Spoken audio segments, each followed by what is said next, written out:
আসসালামু আলাইকুম। আশা করি আমার ফ্যান ফলোয়ার বন্ধু বান্ধব যারা আছেন সবাই ভালো আছেন। আজকে শুক্রবার জুম্মা বেড়ে দিন।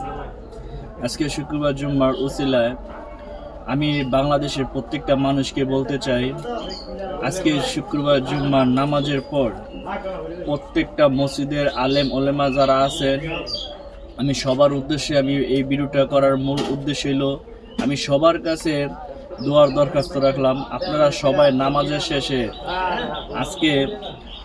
শেষে বেগম খালেদা জিয়ার জন্য আপনারা সবাই দোয়া করবেন যেন ওনার সুস্থতা আল্লাহ পাক দান করেন। আর উনি যে বিএনপি, আওয়ামী লীগ এবং কি জামাতের ইসলাম, আমি দলকে বুঝি না। আমি বুঝি সে একজন ভালো মানুষ।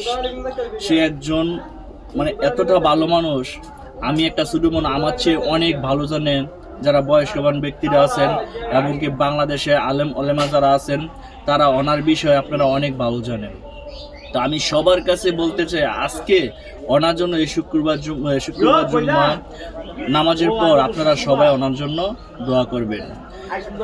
এরকম ভাবে দোয়া করবেন আল্লাহ পাক যেন এই দোয়ার জন্য আল্লাহ পাক কবুল করে নেন। এবং কি যারা উমরা ওয়াজ করতে গেছে, তারা উমরা ওয়াজ করতে গিয়ে কিন্তু এই বেগম খালেদা জিয়ার জন্য তারা দোয়া করতেছে।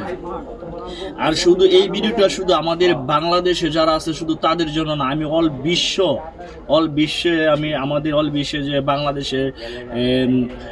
বাংলাদেশের যে লোকগুলো আছে, প্রবাসে যারা আছেন, আমি সবাইকে বলতে চাই আজকে নামাজ পড়ে বেগম খালেদা জিয়ার জন্য আপনারা সবাই দোয়া করবেন।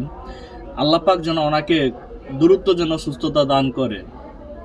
এই বলে আমি এখন ভিডিও থেকে বিদায় নিব।